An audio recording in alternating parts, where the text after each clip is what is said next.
Hello everyone, welcome to Prince Education Channel. Friends, आज हम लोग यहाँ पर सॉल्व करेंगे क्लास 10 अलेक्स अग्रवाल की बुक से ट्रिग्नोमेट्री यूनिट का हाइट एंड डिस्टेंस चैप्टर से क्वेश्चन नंबर 7 एंड 8। एक्सरसाइज 14 का क्वेश्चन नंबर 7 और 8 यहाँ पर सॉल्व करेंगे। आई होप प्रीवियस वाले क्वेश्चन आप सॉल्व कर चुके होंगे। अगर आपने नहीं किए तो ऊपर आई बटन पर क्लिक करके हाइट एंड डिस्टेंस क्लास 10 आप इस प्लेलिस्ट में जाकर देख सकते हैं। एंड डिस्क्रिप्शन बॉक्स में भी मैंने आपको एक लिंक प्रोवाइड किया है, वहाँ से भी आप जाकर देख सकते हैं। सो गाइज, वो सभी आपके लिए बहुत ज़्यादा हेल्पफुल है। अगर आप इस चैनल पर नए हैं तो आप इस चैनल को सब्सक्राइब कर लीजिए, जिससे कि आप डेली जो अपडेटेड क्वेश्चंस हैं आप कम्युनिटी पर जाकर डेली देख लीजिए, वो सभी क्वेश्चन सॉल्व कर लीजिए। एंड जो ऑनलाइन टेस्ट सीरीज होती है वो आप सॉल्व कर लीजिए, वो सभी आपके एग्जाम पर्पज से भी बहुत ज़्यादा इंपॉर्टेंट है। मोस्ट इंपॉर्टेंट क्वेश्चन जो कि एग्जाम पर्पज से बहुत इंपॉर्टेंट है वो भी आप सॉल्व कर लीजिएगा। ओके, नाउ यहाँ पर क्वेश्चन नंबर 7 और 8 सॉल्व कर लेते हैं। सो आइए फर्स्टली क्वेश्चन नंबर 7 सॉल्व करते हैं।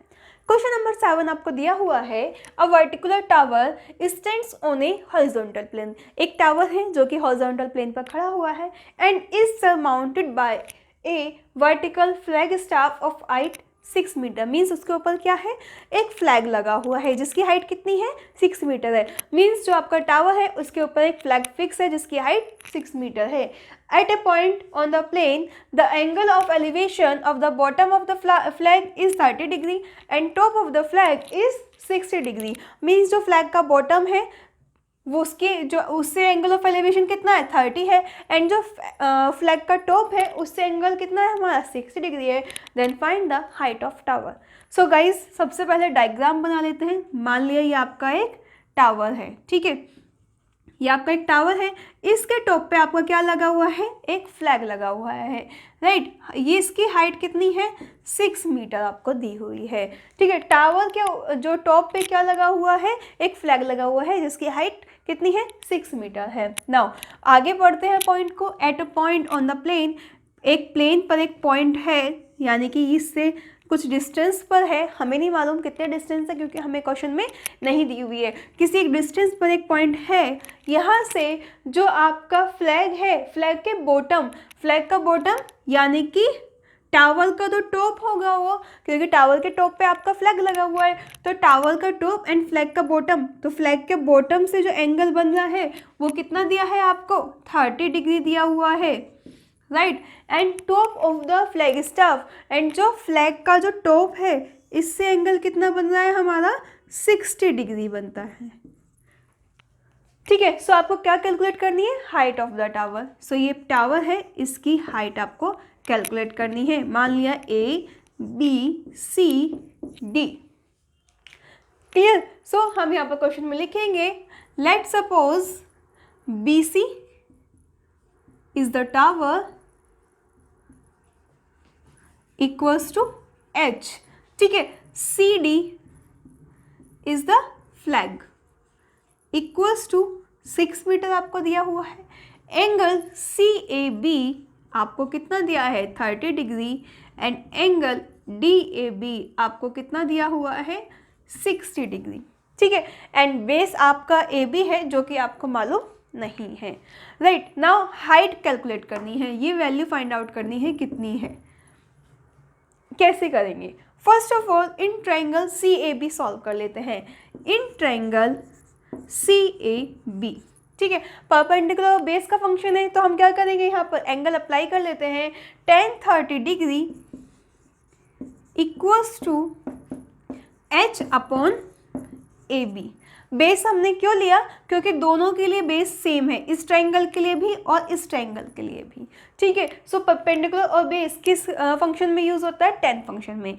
tan 30 इक्वल्स टू क्या हो गया, H अपॉन AB। 30 डिग्री की tan 30 डिग्री की वैल्यू क्या होती है, 1 upon root 3। So 1 upon root 3 equals to H upon AB, clear. So AB की वैल्यू क्या आ गई यहाँ से, H रूट 3, क्रॉस मल्टीप्लाई कर लेंगे हम इसको, तो AB की वैल्यू हमारी यहाँ से आ गई H root 3, clear. Now in triangle ABD, हम इस ट्रायंगल ABD में सॉल्व करेंगे। In triangle ABD tan 60 degree, tan 60 degree equals to पूरी आपकी परपेंडिकुलर लाइन BD किसकी इक्वल है, CD प्लस सी बी, ठीक है, upon A B, right. Now tan 60 degree की वैल्यू आपको मालूम है, tan 60 डिग्री की वैल्यू क्या होती है, √3 होती है। क्लियर, वैल्यू पुट करेंगे हम यहाँ पर सभी की। सी डी की वैल्यू, फ्लैग है आपका, फ्लैग की वैल्यू आपको 6 दी है, एंड सी बी ये क्या है, टावर की वैल्यू है, टावर की हाइट है जो कि हमने h मानी है, इसको हम h लिख लेंगे, अपॉन ए बी की वैल्यू क्या आई है हमारी, h√3 आई है। क्लियर, जिसके अपॉन में कुछ नहीं होता, 1 होता है, ये आप अच्छे जानते हैं। अब हम क्या करेंगे, क्रॉस मल्टीप्लाई कर लेंगे, इनकी क्रॉस मल्टीप्लाई कर लेते हैं। √3 into √3 h equals to 6 plus h, √3 की √3 मल्टीप्लाई करेंगे तो क्या हो जाएगा, 3h equals to 6 plus h।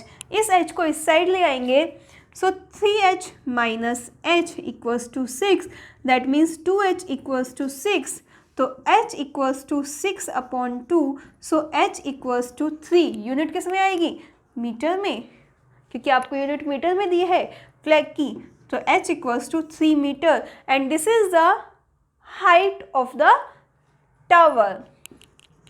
So height of the tower,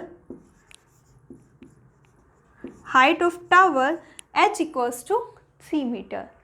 clear है, आपको समझ आ गया। इस तरीके से क्वेश्चन नंबर 7 पूरा कंप्लीट सॉल्व हो जाता है। सिर्फ वही अगेन जो मैं हर बार आपसे बोलती हूँ कि क्वेश्चन को अच्छे से रीड आउट करना है, डायग्राम सही से बनाना है, देन आप इजीली क्वेश्चन को सॉल्व कर सकते हैं। क्लियर है ना, बहुत इजी क्वेश्चन नंबर 7 आपका। गाइस ये पूरा क्वेश्चन सिर्फ डायग्राम पे डिपेंड करता है, ठीक है। सो डायग्राम की प्रैक्टिस कर लीजिए अच्छे से, एंड देन आप क्वेश्चन बहुत इजीली सॉल्व कर सकते हैं। नाउ क्वेश्चन नंबर 8 सॉल्व कर लेते हैं। क्वेश्चन नंबर 8 आपको दिया हुआ है, a statue 1.46 metre tall stands on the top of a pedestal, ठीक है। From a point on the ground the angle of elevation of the top of a statue is 60 degree, and from that same point angle of elevation of the top of pedestal is 45 degree, then find the height of pedestal। So सबसे पहले हमें क्या करना है, इसने बोला है आपसे a statue 1.46 metre tall stand on the top of a pedestal. मान लिया ये एक आपका पेडिस्टल है जिसके टॉप पर आपका क्या है, स्टैचू है जिसकी हाइट कितनी है, 1.46 मीटर, राइट। ये आपकी स्ट्रेट लाइन है, ठीक है। ये क्या है आपकी 1.4 मीटर आपका स्टैचू है। नाउ इसने बोला है from a point on the ground, एक पॉइंट है ग्राउंड से, ये आपका ग्राउंड है, मीन्स ये जो पेडिस्टल है इससे कुछ सेंटीमीटर की दूरी पर है। Now the angle of elevation of the top of statute, इस पॉइंट से स्टैचू का ये टॉप है, इसके टॉप पर जो एंगल बनता है उसकी वैल्यू कितनी है, 60 डिग्री है। And from the same point, उसी पॉइंट से angle of elevation of the top of pedestal, so pedestal ये था, इसका टॉप ये है, इस पे एंगल जो बन रहा है उसकी वैल्यू कितनी है, 45 डिग्री है। कैलकुलेट क्या करना है, हाइट ऑफ पेडिस्टल, ये हाइट मालूम करनी है जिसे हमने मान लिया h है, राइट। तो A B C D हमने 4 पॉइंट्स मान लिए, ठीक है। Let BC is the pedestal equals to h, CD is the, आपका क्या है ये CD क्या स्टैचू है, CD is the statue equals to 1.46 metre हमें दिया हुआ है। ओके, लेट AB हम मान लेते हैं x है, so let AB equals to x and angle CAB equals to कितना दिया है आपको, 45 डिग्री दिया हुआ है। एंगल DAB आपको कितना दिया हुआ है, 60 डिग्री दिया हुआ है। तो ये आपको कैलकुलेट करना है गाइस, ठीक है। कैसे कैलकुलेट करेंगे मैंने बताया था, सबसे पहले सिर्फ आपको डायग्राम बनाना चाहिए, देन आप इजीली सॉल्व कर सकते हैं। तो डायग्राम तो हमारा बन गया।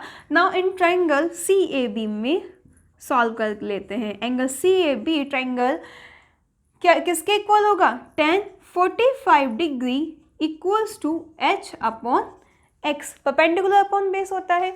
गाइस ध्यान रखना, क्योंकि ये परपेंडिकुलर है एंड बेस दोनों में सेम है, इसलिए हमने tan फंक्शन अप्लाई किया है। tan 45 डिग्री को equals to h upon x. Table से tan 45 डिग्री की वैल्यू आपको मालूम है 1 होती है, सो h की वैल्यू यहाँ से किसके इक्वल आ जाएगी, h इक्वल्स टू आ जाएगा x के।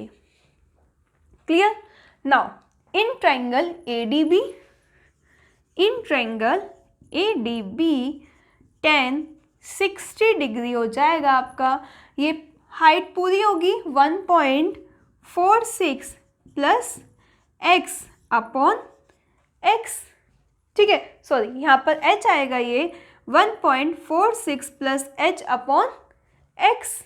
नाउ tan 60 डिग्री की वैल्यू क्या होती है, tan 60 डिग्री की वैल्यू आपकी होती है √3 equals to 1.46 plus h upon x। Right. Now putting h equals to x, so आप पुट कर लेंगे, putting h equals to x, ठीक है, या फिर x इक्वल्स टू, ये हम क्या करेंगे, x की वैल्यू पुट कर लेते हैं क्योंकि हमें हाइट मालूम है, ठीक है। सो x की वैल्यू पुट कर लेते हैं, √3 equals to 1.46 plus h upon h। हमने x की वैल्यू पुट कर ली। क्लियर। नाउ यहाँ पे हम लिख लीजिएगा x इक्वल्स टू h, क्योंकि हम x की वैल्यू पुट कर रहे हैं। सो हमने यहाँ पे वैल्यू पुट की। नाउ क्रॉस मल्टीप्लाई कर देंगे, क्योंकि जिसके अपॉन में कुछ नहीं होता 1 होता है, that means √3 into h equals to 1.46 plus h। √3 की वैल्यू क्या बोली आपको यूज़ करने के लिए, 1.73। तो सबसे पहले हम h को लेफ्ट साइड में ले आते हैं, that means 1.73 into h and minus h equals to 1.46। जब इसमें से माइनस होगा तो कितना रह जाएगा, 0.73 h इक्वल्स टू 1.46, ठीक है। सो h इक्वल्स टू आ जाएगा 1.46 डिवाइडेड बाय 0.73। सॉल्व करेंगे, पॉइंट से पॉइंट हट जाएगा एंड ये सब डिवाइड करेंगे तो वैल्यू आएगा 2। 73 को 2 से मल्टीप्लाई करेंगे तो 146 आ जाएगा। दैट मीन्स x की वैल्यू कितनी आ गई आपकी, 2 metre. So height of the tower आपका कितना है, 2 मीटर। दैट मीन्स ये जो टावर है इसकी हाइट कितनी है आपकी, 2 मीटर है। क्लियर। ये आपको प्रूफ हो गया, वैल्यू फाइंड आउट हो गई जो आपको फाइंड आउट करनी थी। That means height of the tower आपकी कितनी है, सॉरी हाइट ऑफ पेडिस्टल आपकी कितनी है, 2 मीटर है। सो गाइज है ना बहुत इजी, सिर्फ आपको डायग्राम बनाना था, उसके बाद आपने दोनों ट्रायंगल से वैल्यू ली, सॉल्व कर लिया and height of the pedestal calculate कर लिया। सो इस तरीके से सभी क्वेश्चन सॉल्व किए गए हैं। ऊपर आई बटन पर क्लिक करके प्लेलिस्ट में जाकर हाइट एंड डिस्टेंस क्लास 10 सभी क्वेश्चन के सॉल्यूशन आप देख लीजिएगा। डिस्क्रिप्शन बॉक्स में भी लिंक प्रोवाइडेड है एंड ट्रिग्नोमेट्री ट्रिक्स वाली जो आपकी वीडियो बहुत ज़्यादा इंपॉर्टेंट है वो जरूर देख लीजिएगा, ठीक है, क्योंकि आपकी 10, 45, 10, 60 एंड 10, 30 डिग्री की वैल्यू बहुत ज़्यादा यूज़ हुई है। वो तीनों वैल्यू आपको मालूम होनी चाहिए। 10, 45 डिग्री की वैल्यू 1, 10, 30 डिग्री की वैल्यू 1 अपॉन √3, 10, 60 डिग्री की वैल्यू √3। इस हाइट एंड डिस्टेंस में ये वैल्यू सबसे ज़्यादा यूज़ हुई है, जो कि आपको अच्छे से मालूम होनी चाहिए। ओके गाइज, आई होप आपको अच्छे से समझ आ गया होगा। अगर समझ आया है लाइक शेयर एंड कमेंट करना ना भूलें, इसमें मुझे समझ आ गया है। Okay, bye bye, take care.